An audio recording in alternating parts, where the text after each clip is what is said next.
Hello and Happy New Year from your friends at Never Seen It. My name is Trent. I'm going to be your host today for a very special episode. It is our second annual Never Seen It Awards show. I'm sitting here with my wife, Betsy, my co-host for today. I'm excited about awards. Hell yeah, Betsy.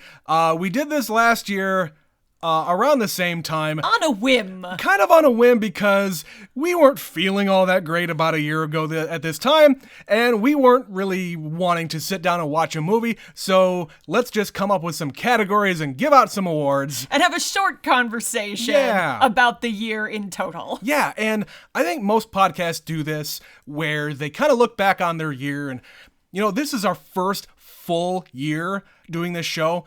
We watched 103 movies, if you can believe that. Plus a few specials thrown in there. Yeah, I think we did one special. It was our Oscar special, but we didn't have any other specials this year. Oh, I suppose. Otherwise, it would have been 104. 52 times 2 episodes a week. Do the math. So, yes, we're going to get right into it. This year, we have 11 categories. We expanded categories, brand new categories. I think we got rid of one of them and added some more in. So, this is going to be just some fun that Betsy and I put together. We hope that you enjoy this. So, do you have any other things to say before we get into this? The ground rules. Yes. So, the premise of the podcast is either one or neither of us have seen the movie that we're going to cover. The awards are just the same, where if I have seen a movie, like we did White Man Can't Jump this year, I had seen that movie, I cannot use that movie in consideration for the awards that we're giving out. All of the categories are new to us. Correct. Like me individually and you individually. Exactly. So like Betsy would be able to use that movie for consideration. I could not. But if it's a movie that neither have seen, it is up for consideration for both. So I'm excited this year because we have a lot of movies that we covered that I had watched that are kind of bangers, but we also watched a ton of movies together that neither of us had seen. Yeah. And there's a lot of extra factors, like we have Oscar movies from last year and potential Oscar movies for this upcoming year. Yeah. So there is a lot of ground we're covering, and I suspect that we are going to have some very different answers because of what is and isn't eligible for each person. I went back and listened to our last year's award show, and there's a lot of similarities between the categories or the nominees that we picked. What we selected. Yeah, and I think this year it is going to be very different. This very was curious. hard. I'm not going to lie. It was a lot harder this year. We put a lot of thought and went back and listened to our podcast, trying to remember Not all of them. Not all of them, but the ones that we thought might fit the categories. Yeah. And I'm going to tell you, there was a lot of movies I haven't thought about all year. There's other movies that I started listening to where I didn't really think about it, but then immediately my brain unlocked that file and was like, fuck, that was a good movie. Yeah, like this year, some categories I had like 7 different nominees for, and another category I had a hard time coming up with the third. And by the way, more ground rules here. We are going to select 3 movies for every category. There's 1 winner and 2 runners-up. They're not ordered in any way. No, we just have a front runner. And these are our own individual selections. This is not the podcast award. Trent does not know what I have picked, and I do not know what he has picked. Exactly, and we have already picked our winners and nominees. So we're just going to talk about each category. We're going to talk about each movie here. And yeah, give out some damn awards. That's what we're doing. No physical awards. No awards will be shipped to your home. This is an honorary title. If you are winning this award, do not expect anything in the mail. Just, say thanks. All right, Betsy, we're going to get started with our first category, a repeat of last year. We're starting with most surprising. So, movie that you maybe didn't have a whole lot of expectations going in, or maybe you did and it just completely exceeded your expectations. Movie that just made you go, wow, that was great. I wasn't expecting that. So Betsy, go ahead and get us started. So my 3 nominees for this category were Pig, okay, The Cabin in the Woods, right, and Nightmare Alley. Okay. So for varying reasons, The Cabin in the Woods I picked specifically because I really didn't know what it was. I had a vague idea, but it exceeded my expectations completely. And I just enjoyed the ride, not knowing what I was about to see. I picked Nightmare Alley because when we watched all of the Oscar films last year, this was literally one that had just been released. Yeah. I didn't know anybody who had seen it. I was kind of like, what is this fucking movie? I don't understand. And like the trailers for it were just the ones that we saw on TV, and it didn't really present it in a way that seemed interesting. And it ended up being my number one pick of the Best Picture nominees. Yeah. The reason I picked Pig was we kind of had an expectation for what that movie was going to be. Uh-huh. And while there are threads of it, seeds of it that were true to that description of John Wick, but with a pig, it was not at all John Wick with a pig. Not at all. It was a deeply moving, heartfelt, surprising movie that made me cry. And I'm just like, what the fuck? Why is this movie called Pig making me cry? What is happening? That pig was adorable. So I just had no idea what I was about to see, and it was a completely different movie than I had set up the expectations for. So I think a lot of this was expectations, where I thought I was going to watch one movie, and I watched a completely different movie, but in the best possible sense.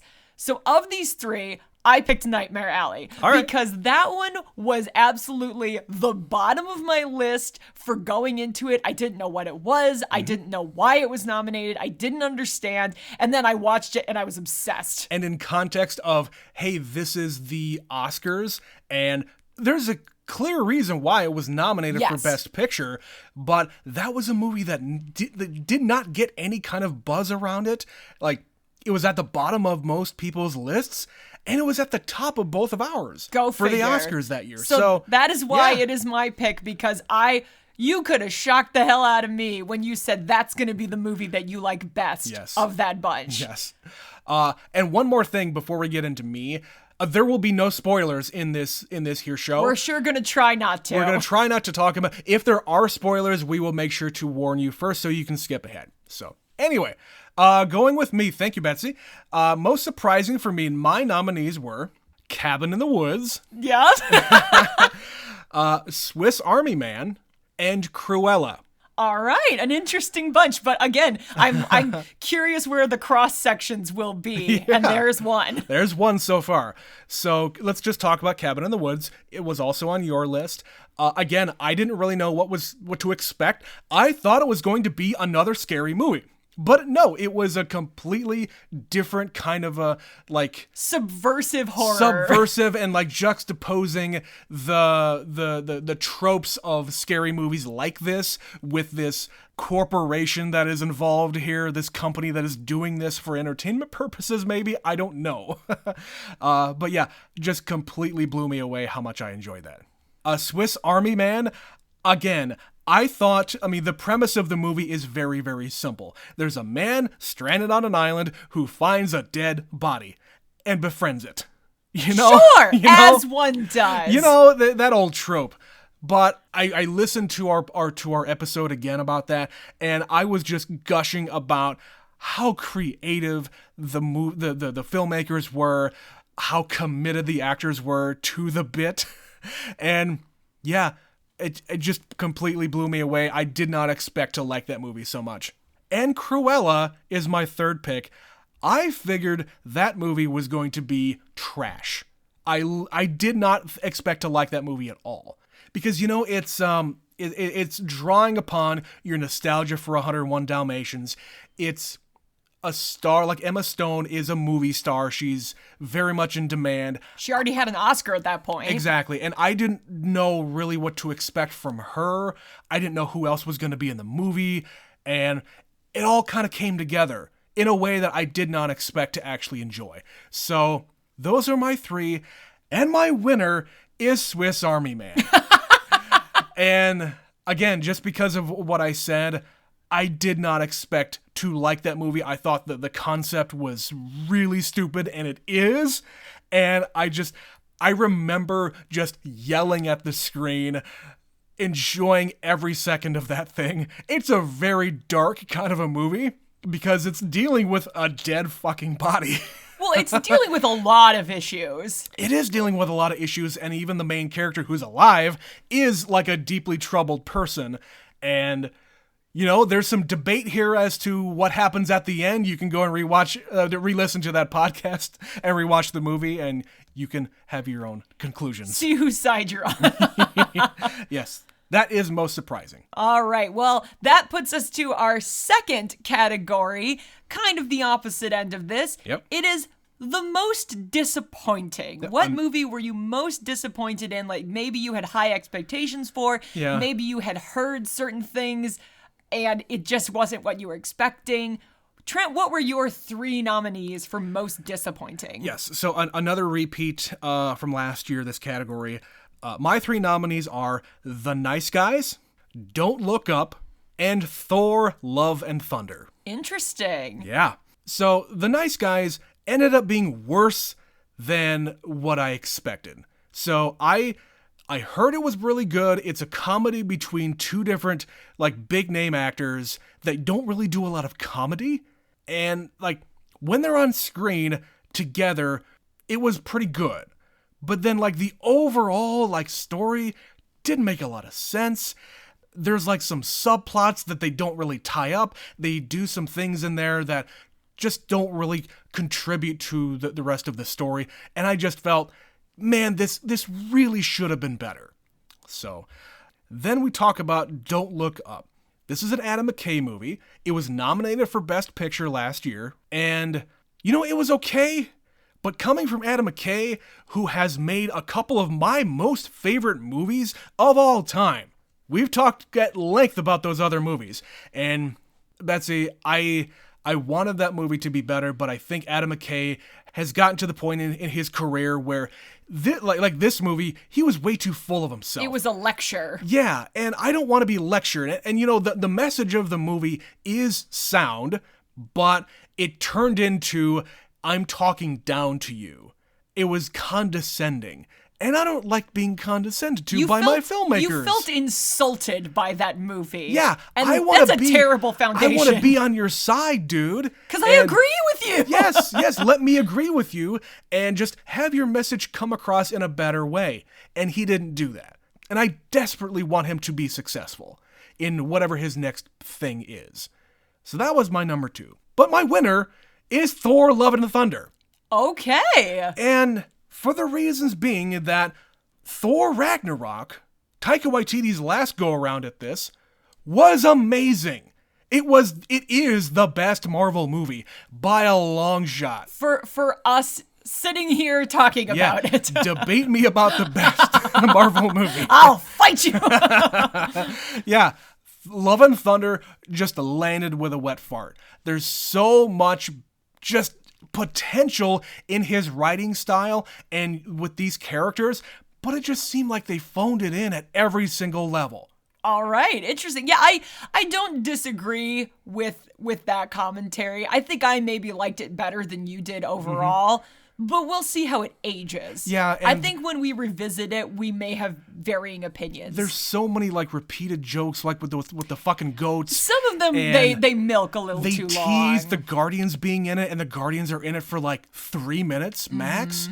And yeah, it the ending and the story, it just didn't need to be there. Okay. I felt like it was a wasted opportunity to make another Thor movie, and this is the first one where it's the 4th movie with a single Avenger character. In a single series. There's only 3 Captain America movies. There are 3 Iron Man movies. There are 4 Thors.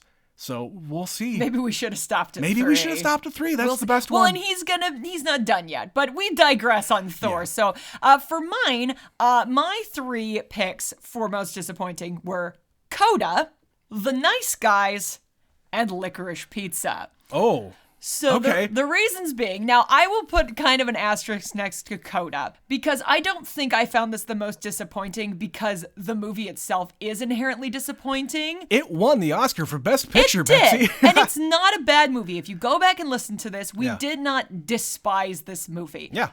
But it's the kind of thing where I had so many people telling me this movie was amazing and my expectations were set kind of high. And on paper, this is a movie made for Betsy. If you know the kind of movies I like, the kind of things I'm interested in, I should have loved this movie. And I just left it going, Yeah, I think you ended up liking it more than me, but my opinion about that was that it just didn't deserve to be nominated for an Oscar. For Best Picture, much less win. I got no qualms with it being nominated. I just didn't think it was the Best Picture last year for a number of reasons. You can go back and listen to the episode to get my finite opinion. But it being like really built up by people talking to you about it, yeah, I can see why that would be disappointing.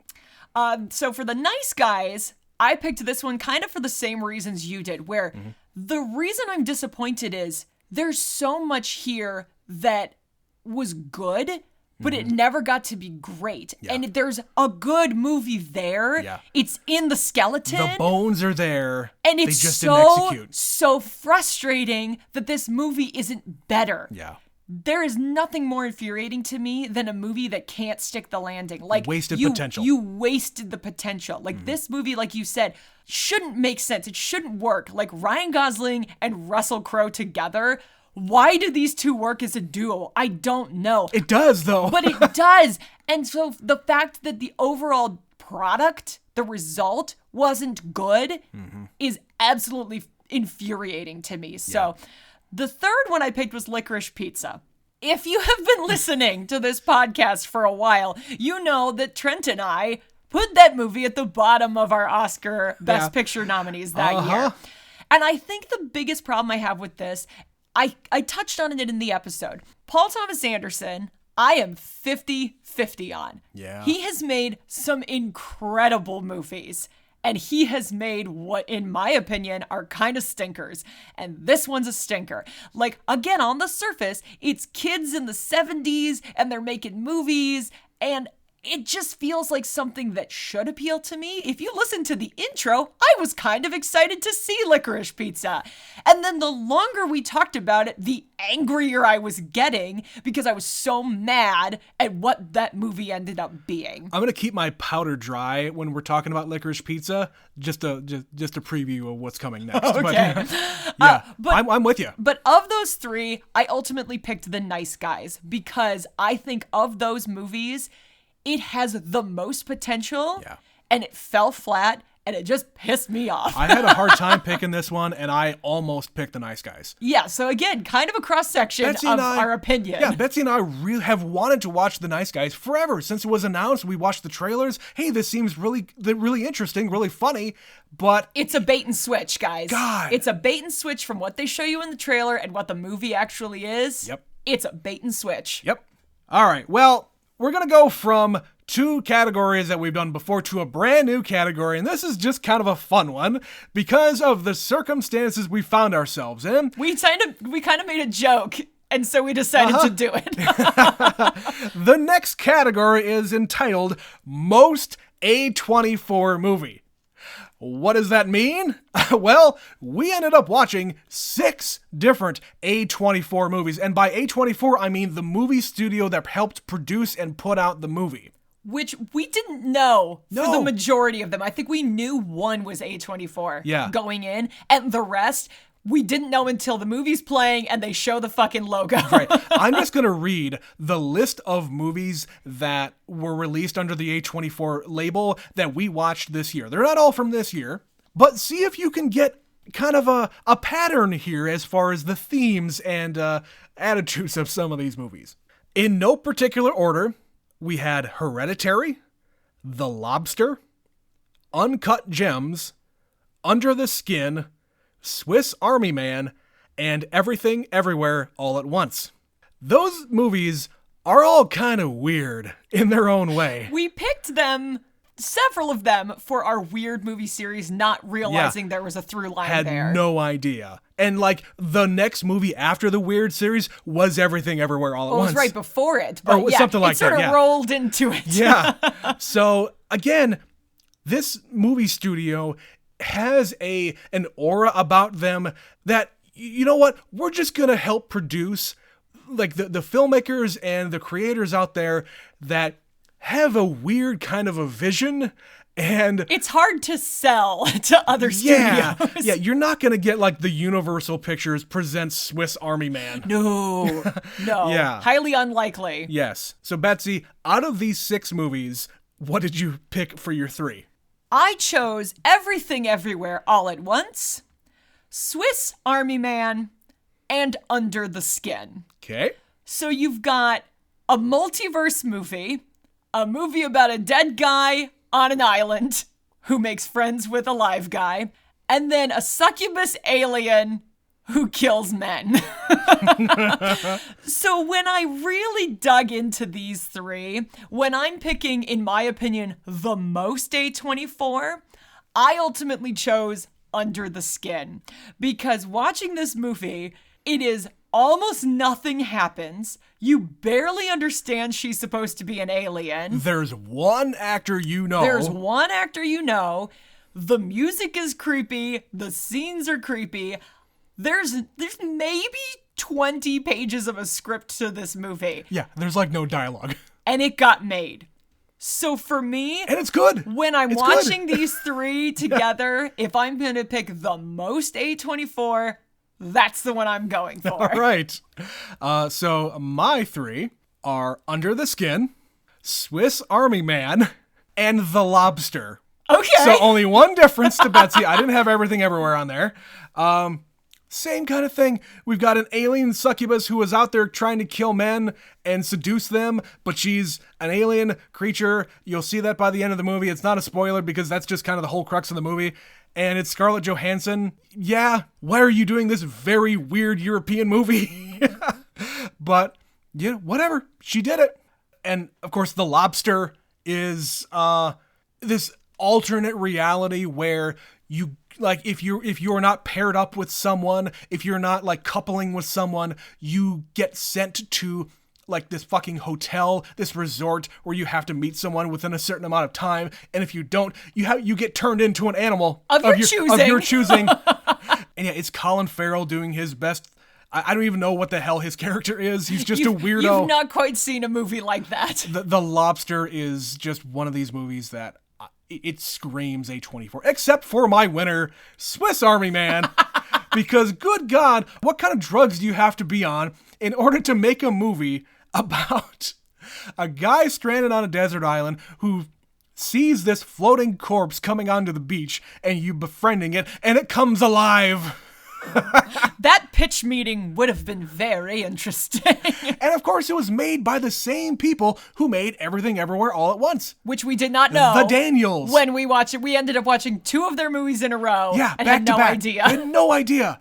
Yeah, so that's my choice for most A24 movie. Very good.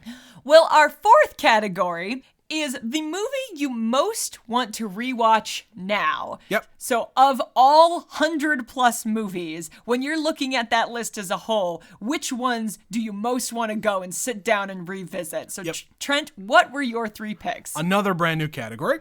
My three are Nightmare Alley, The Matrix Resurrections, and Glass Onion, a movie we just watched. Okay. So, Nightmare Alley is, again, it was your most surprising movie, I think. Yes. We haven't, I bought this movie, like a long time ago. We haven't sat down to watch it again, but like re-listening to that podcast and thinking about my memories about that movie, I feel like it's something I need to experience again, and I've been wanting to rewatch it since we chose it for number one for our Oscar series. Yeah, I really want to rewatch that movie. My next being The Matrix Resurrections. And Betsy, when I went and re-listened to that episode of The Matrix Resurrections, I initially had a bad memory in my mind of watching that movie, but then the more I listened to it, the more it's like, oh, I remember that. That seemed like a cool thing. I want to watch that again to see maybe where, if they're going to make more of these Matrix movies, are they going to keep going down this direction? So I kind of want to rewatch that, especially if they're going to make another one. I would definitely need to rewatch it again. Which I don't even know if that's been announced or if they're planning it, but I it have sure no idea. set it up to suggest they were making more. And, of course, my winner is Glass Onion. We literally just watched it. The episode came out earlier this week. And, yeah, it was a fantastic follow-up to Knives Out. We said it in the episode. Knives Out was one of these movies. It is infinitely rewatchable, and I think Glass Onion is another one of those. The only thing I would say against it is it's extremely dated by the fact that it was filmed during COVID, at the beginning of COVID, and they have those references to it. It's like, oh man, I just... You want to move on, and you keep being reminded. Exactly.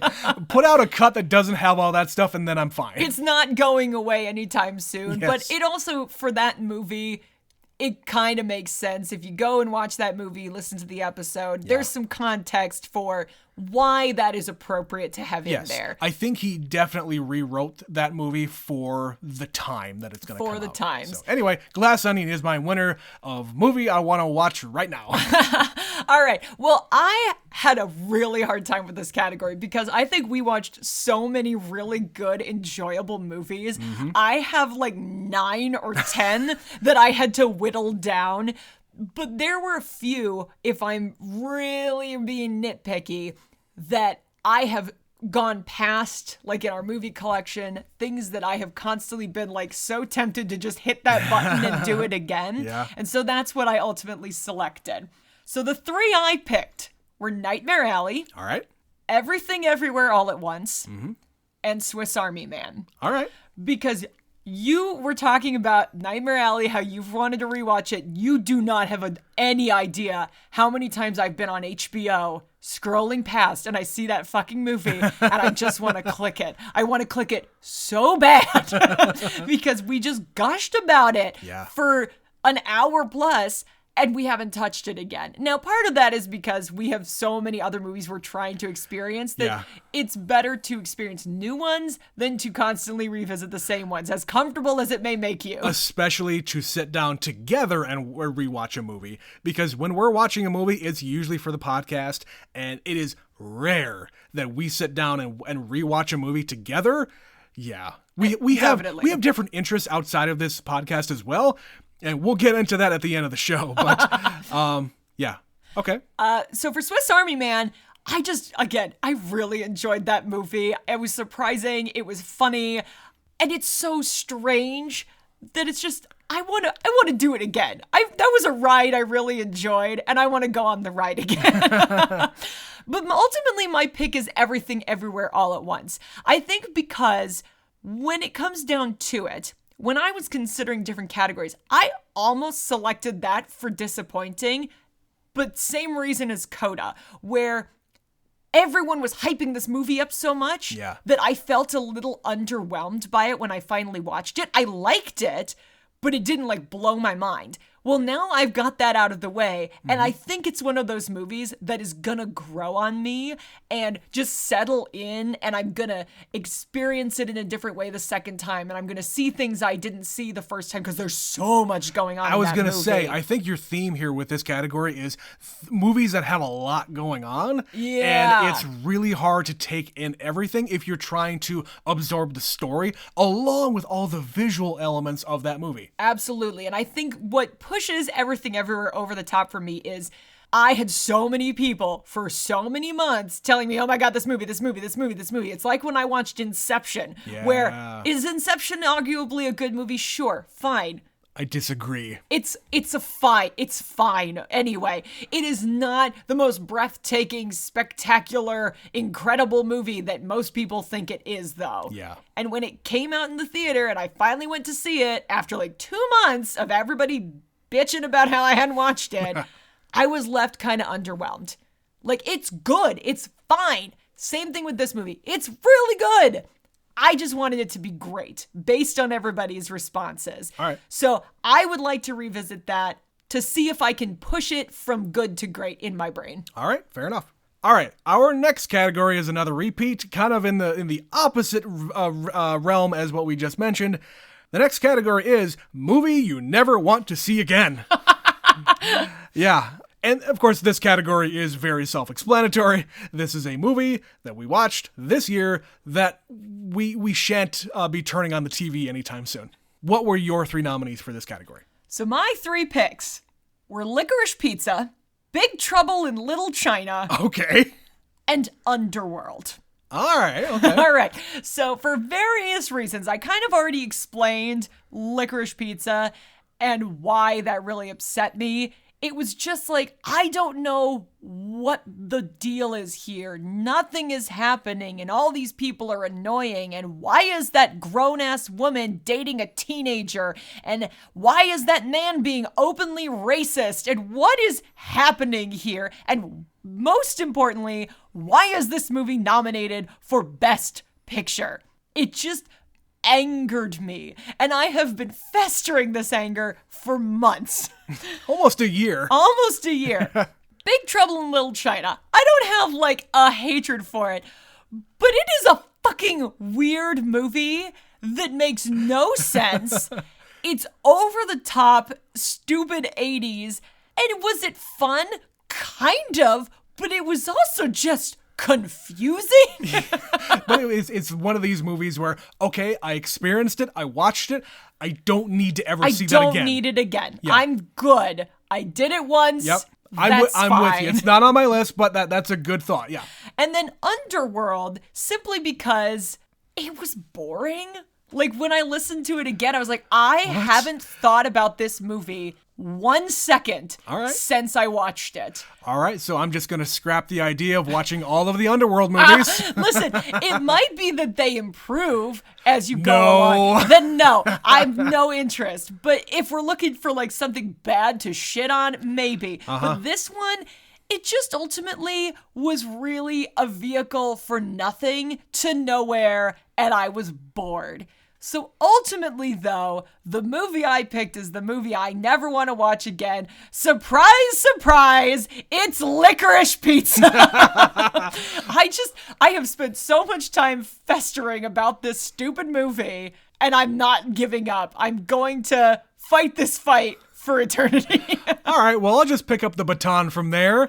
My three are Licorice Pizza. Amazing. The Da Vinci Code. Okay. And the entire Twilight Saga. in the same vein as last year when we did Movie You Never Want to See Again, you said all 10 Fast and Furious movies. In a row. Specifically in a row. Yes. Your whole thing is the same. It's 5 movies in a row. Yes. Or by themselves. It doesn't matter. Jesus fucking Christ. Now, as much fun as I had shitting on the Twilight Saga, I never want to experience that again. You got it. It was fun to do for the podcast and like talking with you. And yeah, Betsy, the Twilight series is bad. Those are bad movies. I don't ever need to see those again. You really don't. The Da Vinci Code is one of these movies that is just everywhere. The book was huge, but then the movie is a convoluted mess. Yeah, it's awful. It's one of these movies like we watched Adaptation. It's about a guy trying to adapt a book that is unadaptable into a movie. And that's what that is. The Da Vinci Code as a movie has a bunch of big name actors thrown at it, a big name director thrown at it, and they give him a bunch of money and they say, go with God. And it's just a mess. So, yeah, I never need to see that again. And of course, the winner is Licorice Pizza, because of course it is. That movie made me actively angry. From the very beginning, it starts out, Betsy, it starts out with a music video from Haim, the band. I have no problem with the band, but the fact that you, Paul Thomas Anderson, love this band so much and the people in this band so much that you have to put them in your movie as the music video that has nothing to do with the movie itself. Except these girls are in the movie. Exactly. God damn it. It still pisses me off to this day. It was a very self-serving move. Yes. And all of the other things that you mentioned about it, the fucking grown-ass woman who is dating the teenager who likens himself to be this fucking con artist, and the racist guy, you have like the cameos from famous people who they put in the trailer as, hey, these people are in the movie. Come see our movie. Come see our movie. Bradley Cooper, he's so famous. Yeah. And there were just nothing. I was sold a bill of goods with that movie. 4 minutes, they're in the movie, and they show up, and then they leave. Yeah. And they have no purpose whatsoever. That movie sucks. I'm glad that we are in agreement at least about one category that we will be covering. I knew this that year. was going to be the case. I also kind of had a suspicion because I don't think there was anything we watched this year that we actively despised the way that we actively despised that movie. It's fun to despise things together with your partner. I love you, Trent. I love you, Betsy. All right. All right, so the next category is the movie you can't stop thinking about. So Trent, what are your 3 nominees? Again, kind of self-explanatory here. It kind of goes along with like movie you want to see again, but this is more like it's kind of a mind fuck kind of a thing. It's just staying in your mind. You cannot get it out of your mind. You can't shake it. You can't shake it. So my 3 are Prisoners, which came highly recommended from a lot of different sources, friends, family. Everybody wanted us to watch Prisoners. Glass Onion, which again we just watched, and Hereditary. So Prisoners, made by Denis Villeneuve, who is turning out to be one of our favorite directors. I think he also did Dune last year, which was an Arrival. An Arrival, yeah, a couple of movies that we really fell in love with. This is another one. Prisoners is not what I expected it to be going in. There's a lot of disturbing imagery and themes, and I will not spoil that movie because you just need to go and fucking watch it. That is a movie that has stuck with me to this day, and I did not put it in my category of movies that I really want to rewatch because that's a hard watch. It's really... We watched it some like sunny Sunday afternoon, and that was a strange choice. Yeah. And I don't foresee us just waking up one day and being like, man, let's put that on and be depressed. No, it is not a movie that you really need to revisit, but it stays with you. Definitely. Glass Onion being my second one, mainly because of all of the things. Like, this movie is extremely popular on the internet, and it's just all of the memes and like recastings. Yep. For the next movie, who do you want to be in it? Who do you want in there with Benoit Blanc? And yeah, it's just kind of been out there, and I keep on seeing it. I keep on thinking about it. And yeah, that's really the reason why. And of course, my winner is Hereditary. Okay. Because Betsy, that's another one. I think the other one that we watched from that same director, Midsommar, was probably my winner last year for a movie I cannot stop thinking about. It was disturbing in a way that was also somewhat realistic. Yeah. And so it's just like, well, what? Huh? Who? Yeah. There's just like hardly any kind of like supernatural things happening in either movie, where in this one, again, we won't spoil anything, but there's some imagery. There's some dramatic shit Yeah. and disturbing shit. Yeah, the disturbing imagery in Hereditary has stuck with me this entire time. We don't do a lot of movies like that, and yeah, this is one where, oh boy, I don't think I ever need to see it again, but yeah, it stuck with me. So yeah, winner, Hereditary. So I had, a hard time with this category because there, I think, are a lot of things that have stuck with me, a lot of movies that have stuck with me. Yeah. One of the notes I wrote was, I can't stop thinking about Licorice Pizza in how much I hate it. Okay. So there was that. I also, just for a joke, I wrote, I can't stop thinking about Beef Supreme. From Idiocracy. From Idiocracy. But that's not a movie, that's a man. So my picks for this category, the movies I can't stop thinking about, are Hereditary, Swiss Army Man, and Nightmare Alley. Okay. Again, you're seeing a theme with Nightmare Alley, and I think this boils down to I just want to watch it again. I just want to see this movie again. And it was so out of left field for me when we watched it that it has really stuck with me this entire year. Guillermo del Toro. You son of a bitch. We really gotta maybe watch that Pinocchio thing he put out. I suspect we're going to. Swiss Army Man, again, for all the reasons we said. Paul Dano, Daniel Radcliffe, chaos energy. It's amazing that to movie watch is them. so much fun. It is not what I expected it to be, and it is exactly what I expected it to be. Yeah. So it just has stuck with me. But me too, my pick is Hereditary. For all the reasons you said, there are just some deep and dark things that happen in this movie, and not to like the world, just to this group of people. But that's what makes it like freaky is, well, shit, could that happen to me? Even though you watch the movie, you'll understand that it's probably slim to none it'll happen to you.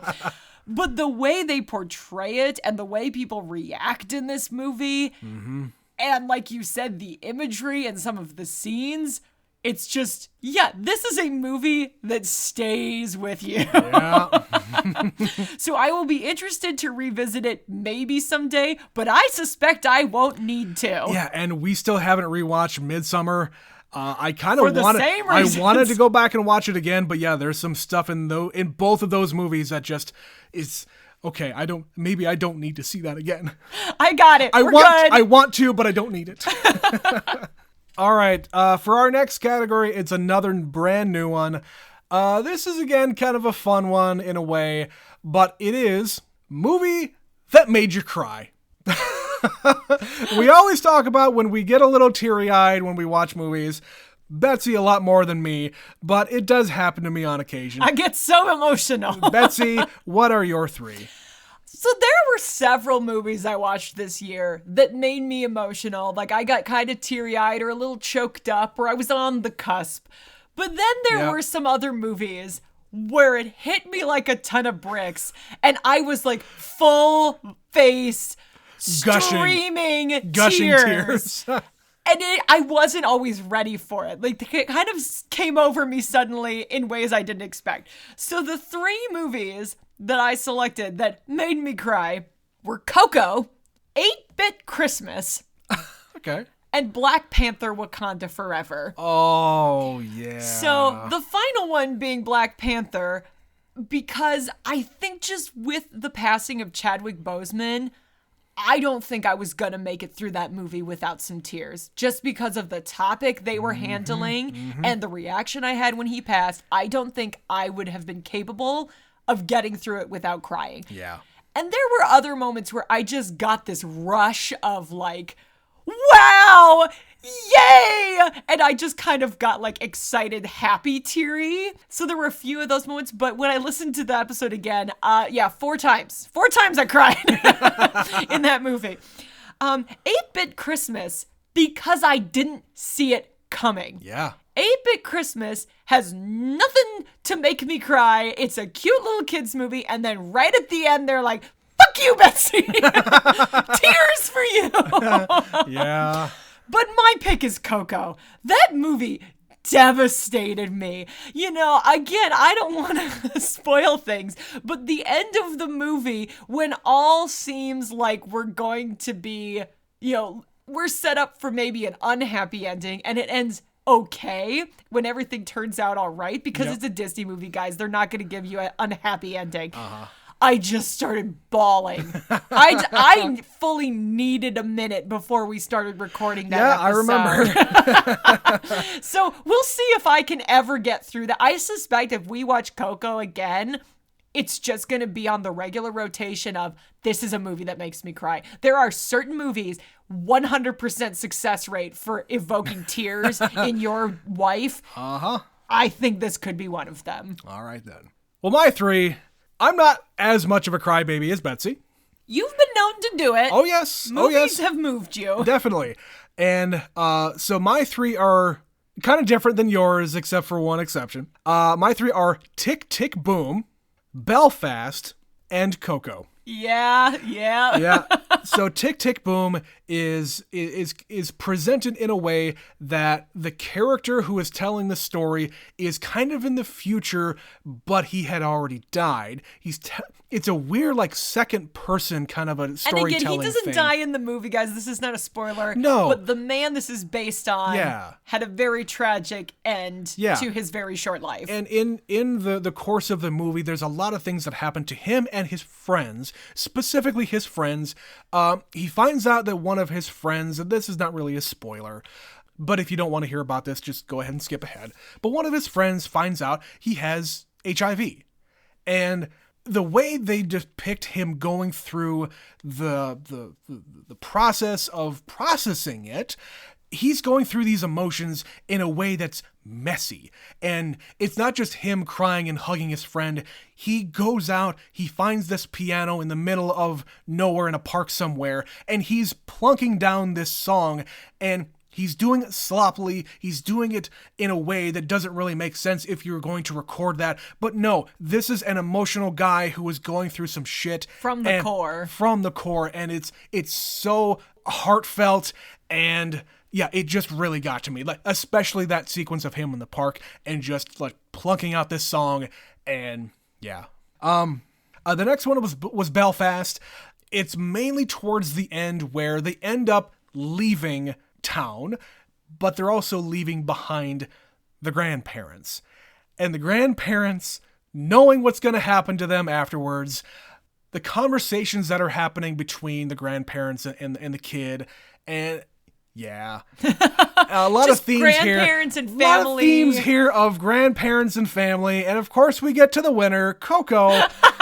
It's grandparents again, and it's just, yeah. I don't need to say any more. The kid and his grandma. Yeah. Like, just...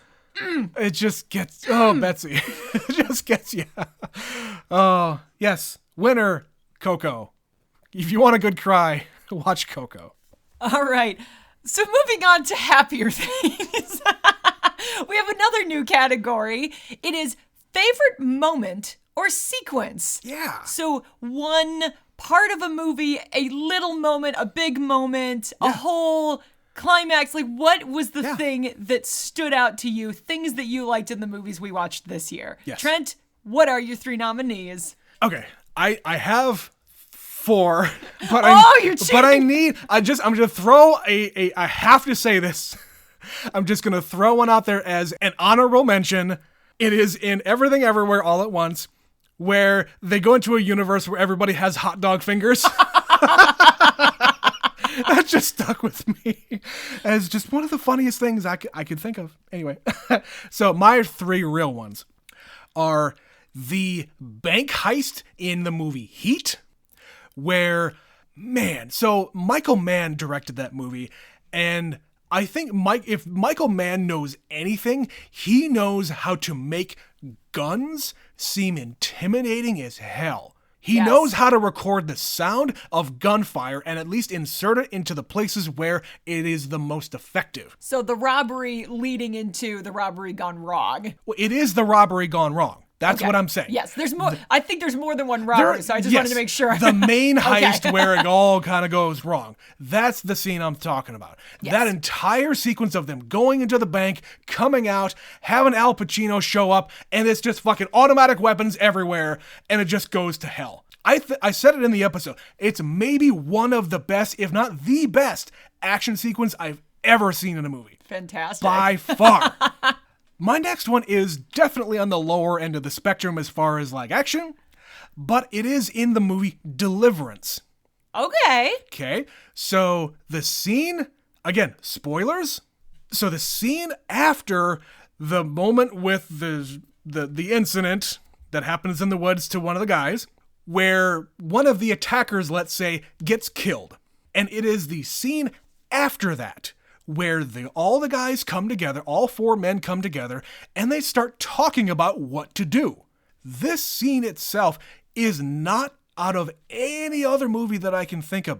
What I mean by that is, they don't do what I expect like 4 guys like this to do in a movie like this.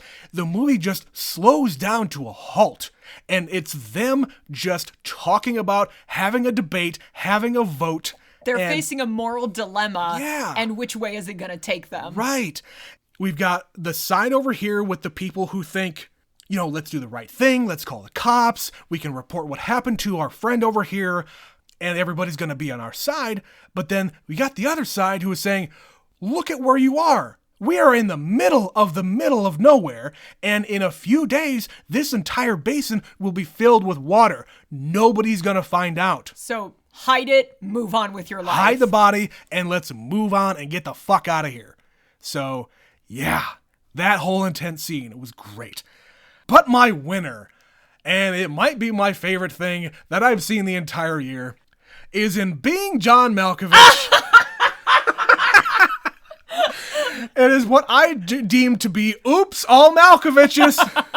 When John Malkovich himself goes into the portal and is in the restaurant where everybody is a Malkovich. And then, of course, he comes out of the portal. He goes up to the John Cusack character and says the line, "I have been to the dark side. I have seen a world that no man should see." Oh, that's an excellent choice. See, now, this is where I couldn't have picked that because I had seen that movie. You had seen that movie. So this is, once again, there's so many little moments. I was just kind of making notes about little things that made me laugh or things that I liked. And there were a ton I didn't even put in our final. Like in Half-Baked, when the scientist is giving the guy handfuls of loose weed. Yep. Like, that just made me chuckle. Or in The Lobster, Ben Whishaw is giving his speech about his defining characteristic, describing this sequence in which his mother and father were turned into wolves. He went to the zoo and he wanted a hug, but he didn't know which one of them was his mother, and he was attacked, and now he has a limp. But he says it's so deadpan. It's so matter of fact. And you, at this point of the movie, don't know what the hell this movie is. Yep. And I'm just like in tears, laughing so hard. Yeah, this is a really hard category because it is infinite. Any little moment we can throw in here, and yeah. So ultimately, what I narrowed it down to was the same one as you, the shootout in Heat. Yeah. For all the same reasons that you said. Fuck yeah. That movie goes to 11 in about 4 seconds. And you are like visibly jumping every time those bullets are going off. And there's a lot of bullets. That movie is, it makes you tense. That entire scene makes you so fucking tense. And I didn't know it was coming, and I wasn't ready for it. And it goes on for a long time, but not too long. Yeah. Yeah, it's a great, great sequence.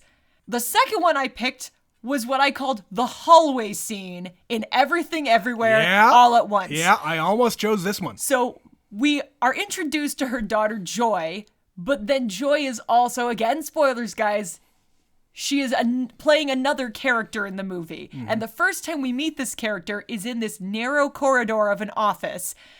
And she shows up in an Elvis costume with a little bitty pig. And then she's in 40 different outfits, and she's fighting guys with dildos. Yep. And turning people into... popping their heads. Yeah, into balloons. Like, it's just the most absurd sequence of events, and it all happens in about 4 minutes. Yeah. And it's just so memorable that I had to include it. But the one I ultimately chose was the climax of Cabin in the Woods. Oh, yeah.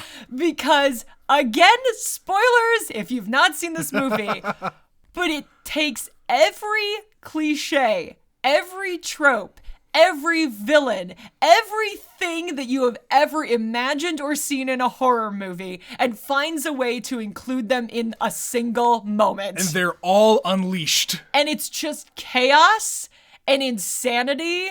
And I just loved it. Like, that landing, that end of that movie, that sequence is so absurd and over the top. I have never seen anything like that in a movie before or since. And you could even say the actual ending of that movie, where they awaken this fucking god and it destroys the earth. So again, sorry if I'm spoiling the movie for you, Yeah. but the end of that movie is so spectacular.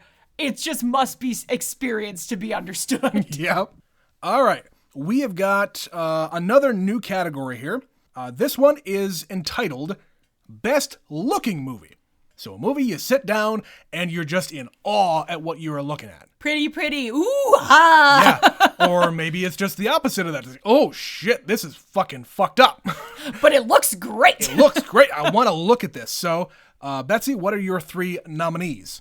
So I had to think about this one because obviously we haven't watched these movies in some cases since the beginning of the year. Yep. And we have only the podcast to reference, so you're kind of relying on your own memory. Uh-huh. So I ultimately narrowed it down to 3. And those movies are Coco, Nightmare Alley, and The Banshees of Inisherin.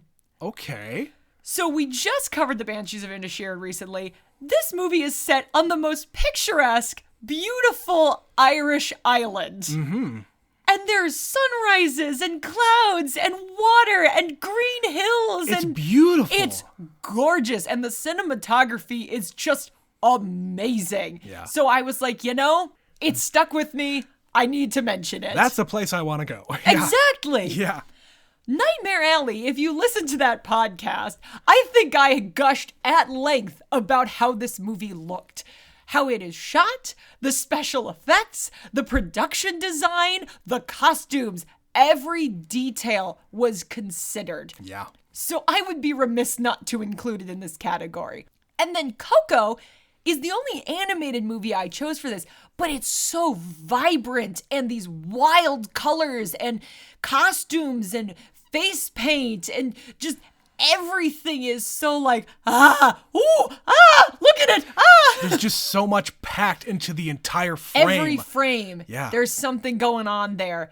So ultimately, this was a little bit tricky to pick, but because I know myself, I picked Nightmare Alley once again because it just blew me away. It is a period set movie and down to fucking things that are not really important, you just see once in the background was right. And when you take that much care, then you deserve to be recognized for the time that was put into this. Betsy, we're gonna have some overlap here.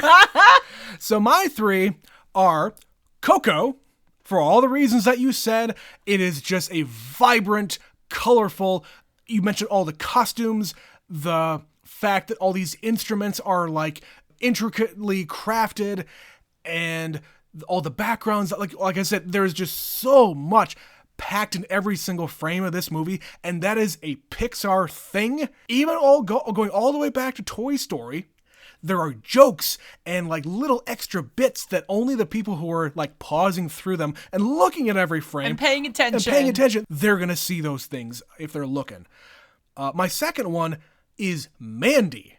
Oh, yeah. Yeah. So Mandy is the opposite. It is a dark and sinister.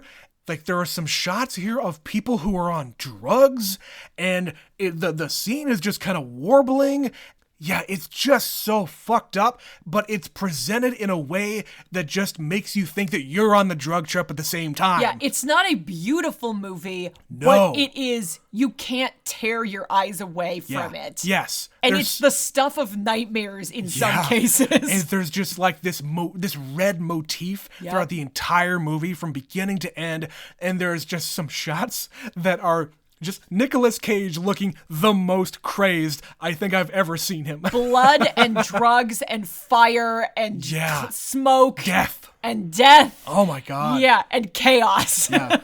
And my winner is Nightmare Alley. Here I thought we'd be so different.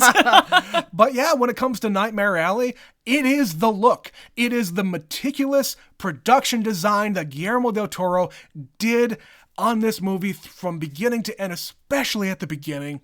It is how he is using his camera to show you everything that he wants to show you, from the ground all the way up to the sky. In the background, to your left, to your right, you can imagine what's over there because he's given you enough to fill in the context. From the first shot of the movie where there's a fucking house on fire. That's a real house. It is a real fire. So, yeah. Man, I love to look at that movie, and that's why I wanted to really watch it again, because I just want to look at it again. There are few directors that really deserve the title of visionary, and he's one of them. Definitely. He just is. It's just a fact, guys. Oh, yes. All right, so this is a fun one, guys. Our penultimate category. We have, for our penultimate category, another new one. We have not, to date, recognized any acting in this awards show. We're just talking movies in and of themselves. We added this one category in of the sequence or moment, whatever.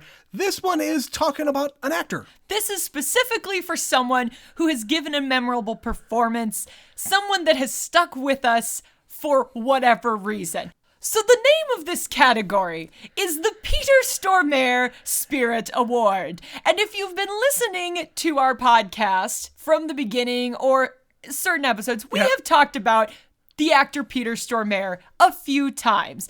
So he is one of these guys that just shows up, acts crazy, and leaves. 9 times out of 10. He is a guy that makes every single scene better. If he is on screen, he is making your movie better.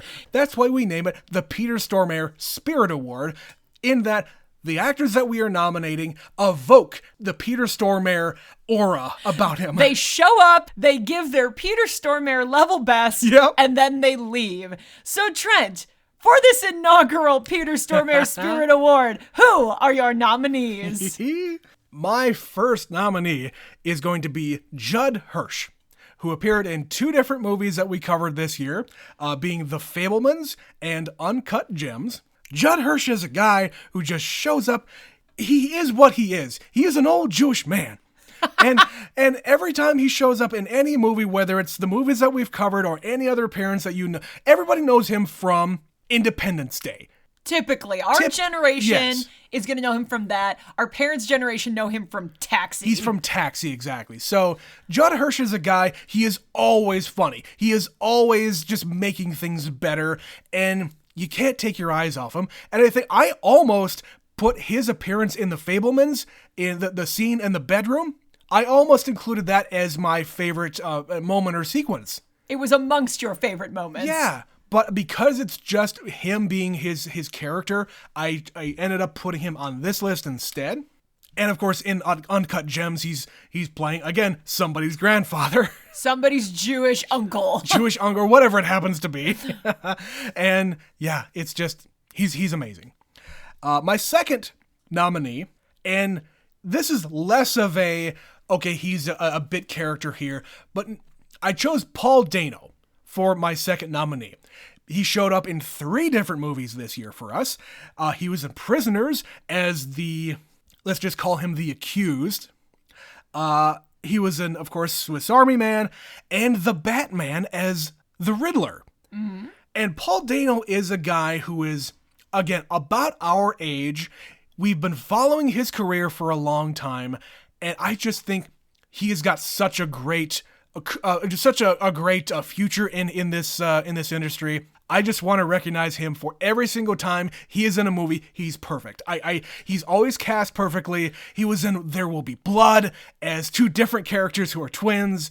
And yeah, I don't want to talk about a whole bunch of his movies, but I just love Paul Dano. And my winner, I have talked about this actor off and on for years now, in the podcast, outside of the podcast. My winner is Walton Goggins. He only showed up in 1 movie we've covered this year. He was in The Hateful Eight. I can't even remember his character's name. Mannix. Chris Mannix. Yeah. I only know that because I looked it up recently. Yeah, and Walton Goggins is an actor who got introduced to me on the TV show The Shield, and he just showed me so many things. He has the ability to really get the emotion out of you, but he's just this southern guy who can show up in anything and just make it better. He's got this fucking toothy grin that will never leave my mind. And yeah, I cannot say enough good things about the man. I know he's been doing a lot of TV lately, and I want him to do more movies. All right. So we took a different approach to this award, and that's the joy of this category. Yeah, and this is a brand new category. And it's a brand new category. So I went more traditional with specific people in specific roles in movies that we watched this year. Yep. So my nominees were Bill Nighy in Underworld. Okay. So Bill Nighy is a great British actor who just, he's one of those guys that is always eccentric. And he always elevates whatever thing that he's in. Yes, and he shows up in this movie. I did not know he was going to be in it. And he shows up halfway in between. He's halfway through the movie, covered in makeup and is unrecognizable until he suddenly appears and it's like, oh, he's better now and it's Bill Nighy. What the fuck is he doing in this movie? And he's good at being like a comedic actor. He can play rock stars and someone's dad. And he's just weird and funny Versatile. and cool and versatile. So I think of the things in that movie that surprised me was him showing up and just being Bill Nye. Yeah. So I felt I needed to include him. Good choice. My second choice was David Lynch in The Fabelmans. He shows up in this movie as John Ford, and he is smoking a cigar, and he's got an eye patch, and he is just this angry old man. And David Lynch is not an actor. He is a director. But I mentioned it in that episode. I love when directors bring in other directors because they understand the assignment when they're told you're going to act in this movie. And we've covered movies, not on the podcast, but before, where a director shows up in someone else's thing. Like Spike Jonze showed up in Moneyball. Why? I don't know, but there he is. Yeah, he is. But Spike Jonze is not an actor. He is not, and neither is David Lynch. But he shows up and he's grumbly and grizzled, and this scene is spectacular, so I had to include it. Yes. But my selection for the Peter Stormare Spirit Award is Clifton Collins Jr.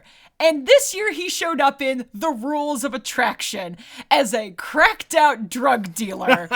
And he just shows up with this chaotic energy, and he's like slicing bricks of weed, and he's waving guns about. And this is another one of those character actors that has been in 100 things. He shows up in Scott Pilgrim as one of the vegan police. Right. He shows up on Westworld as kind of a pivotal guy in season 1. Yeah. And I think he was in something else we watched this year, but I can't remember off the top of my head what it was.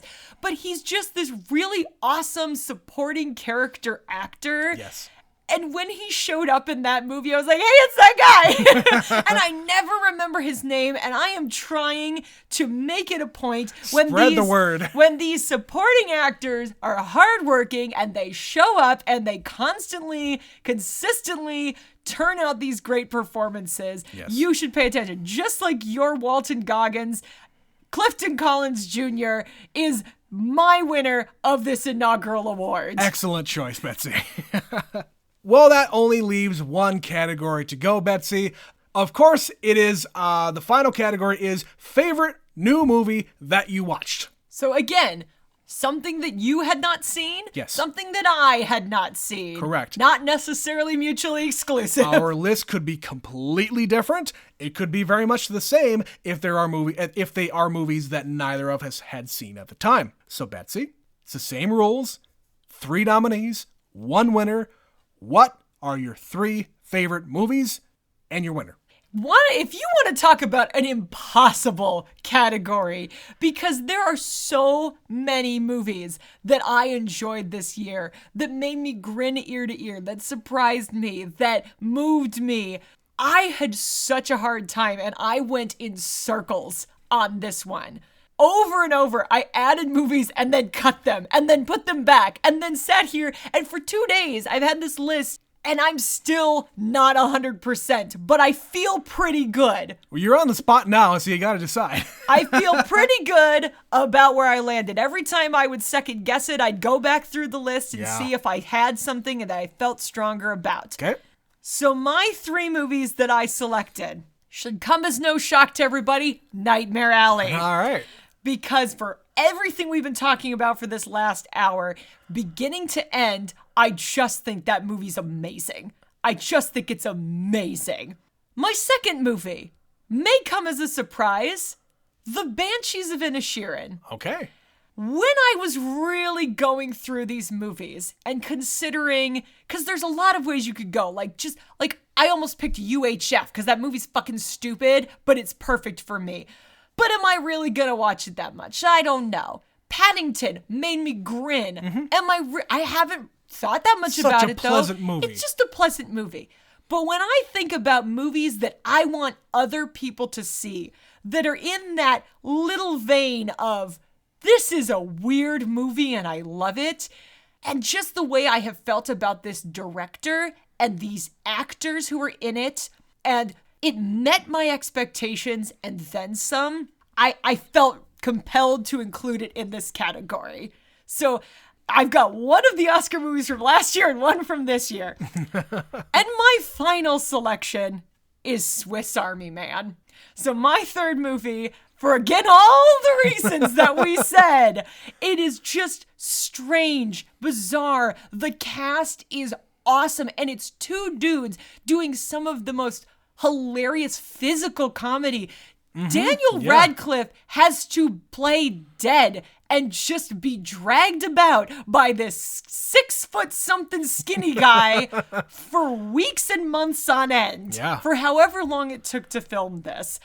And it's just sad and strange and funny and moving. So I've got three very, what I think are different kinds of movies the most part. You got 2 Oscar-nominated movies and Swiss Army Man.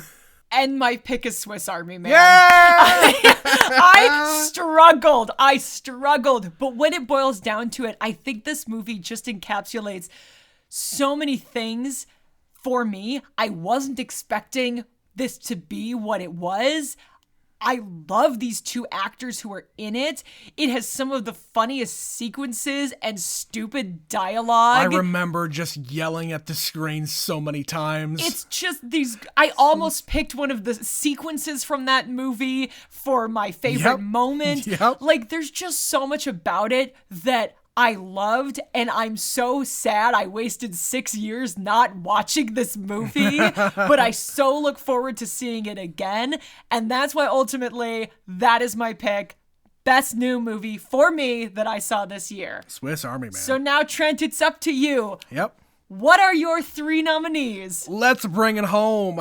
Betsy, my 3 nominees. I'll just start with that. Swiss Army Man. There you go. Is a fantastic movie for all of the reasons that we've already talked about here. I think that movie has shown up almost as many times as Nightmare Alley for both of us. For every reason that we've already said. It is just this movie should not work. This concept should not work. I should be sitting here telling you that you should not watch this movie because it's fucking stupid. But because it just works, especially for us. This is a list, especially this last one. This category is about movies that are the best for us. And because it is such a strange movie, it's gotta be included. Because what fucking balls you have to go to a studio, especially A24, and say, I got this great idea. You're gonna love it. It's about this guy on an island with a dead guy. And it's a comedy. Think Weekend at Bernie's, but better. My second nominee is very much my shit. It is Being John Malkovich. I did not expect to love this movie as much as I did because, again, it is this weird thing from 20 plus years ago. I needed to see Being John Malkovich after we watched Adaptation because it's from the mind of this guy who made Adaptation. And there's even references to Malkovich in Adaptation. And it's like, okay, if this movie is as good as it is, and it was very good, I need to see the movie that came before this. And it blew away every expectation. It is such one of the weirdest concepts I think I have ever heard anybody put on paper, especially to put on screen. So the idea that it works so well and all the actors are completely sold into the movie, John Malkovich himself, he deserves the all the credit in the world for saying yes for one thing. Because any other actor might not have had the same impact. No, and he's just a weird guy in and of himself. So it just works that much better. But again, everybody is in on it. Everybody's committed to the bit. And they're just going as if everything is normal. And I love movies like that. But Betsy, my number 1 movie is a movie we have not mentioned yet today. Okay. It was not included in any other category. It was not included in any of the conversations we had prior to sitting down here. But I said it while I was giving my reaction to the movie. It was a movie that I had not seen, but you had. It is a little movie made in the 60s called The Graduate. Yay! way. I was blown away by how much I love The Graduate. And I know it was like a really big hit back in the 60s. I revealed during that movie it had become the third highest grossing movie up to that point because it was just such a smash hit. And I had no idea that it was that popular back in the day. And for good reason. Because good God, did this movie just grab me and not let me go. I'm so glad that you stuck with your guns on this one. Oh, yeah. Because you did. You said that in the episode. I did, yes. And when you have not mentioned it once in this podcast, I was like, are we going to end up with the same movie for the second year in a row? Nope. Because last year, that's what it came down to, was we both said Promising Young Woman that's right. was our favorite new thing. But it just goes to show you the strength of Swiss Army Man that it made your top 3. Absolutely. And I like you, I had a hard time going through these top 3. I had a top like 7. I had a top like 12. Right. It's insane how many good movies that we watched this year, but the movie that has stuck with me this entire time that I had such an emotional reaction to, and again, it's these characters, it's this story. I understand that a lot of the characters are not likable. I understand that. I don't have to like a movie. I don't have to like a character in a movie to like the movie. In fact, that's what makes me like it even more because of the way that they are writing these characters and the dialogue. And again, it's very deadpan, it's very matter of fact, and it's extremely my shit. But it is very you. Yes, it is very much me. I can identify with so many of the things that the Dustin Hoffman character had gone through. And yeah, I can't say anything else. There you have it, ladies and gentlemen. So that is the second annual Never Seen It Never Awards. Seen It Awards. Hooray! Oh, Betsy, we did it. It was a long process, but we finally made it. I've been looking forward to this forever.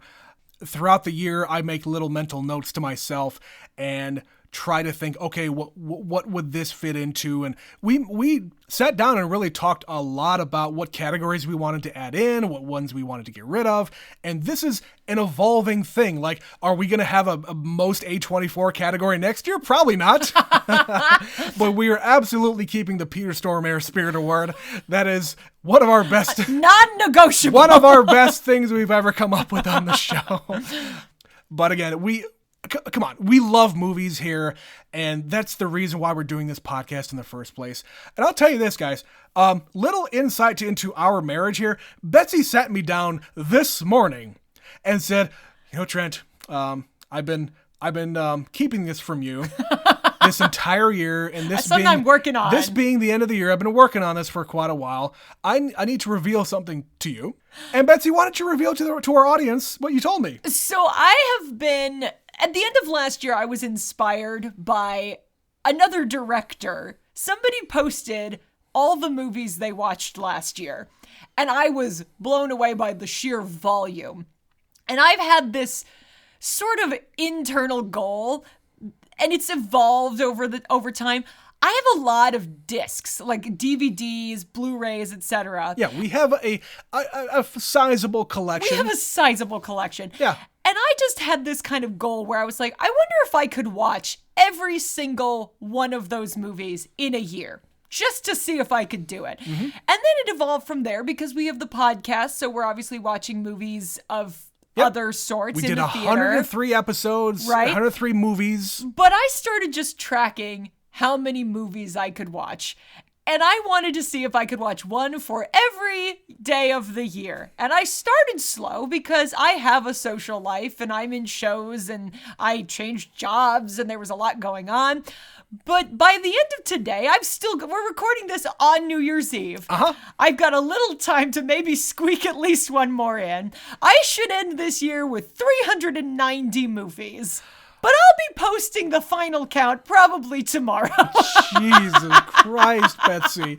390 movies in a year. Well, we watched over 100 us. That's you, though. Yeah, so, I like movies. I mentioned it earlier in the show that okay, Betsy and I don't really sit down to watch a lot of movies together if it's not for the podcast. Not usually. Yeah.